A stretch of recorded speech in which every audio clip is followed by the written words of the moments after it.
Hi guys, তোমরা কেমন আছো? নিশ্চয়ই ভালো আছো। দেখো আজকে আমি এসেছি আম কুড়োতে, কুড়িয়েওছি। এই দেখো আরও আছে, দেখি গাছতলায় দেখলাম নেই, তাই না এই ভেতরের গাছটাই যাচ্ছি। এই দেখো কত আম হয়েছে, দেখতে পাচ্ছ বন্ধুরা? এই দেখো কত আম, এই দেখো উপরে হয়েছে, আরও আছে, তবে দেখতে যাচ্ছে না রোদ্দুরের জন্য।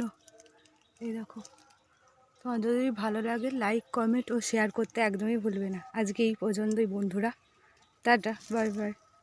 আর বলবে আমার ভিডিওটা কেমন লাগলো, অবশ্যই কমেন্ট করবে। আর নতুন নতুন ভিডিও পেলে অবশ্যই সাবস্ক্রাইব করবে। এই দেখো এই গাছগুলো তো আমি ভর্তি।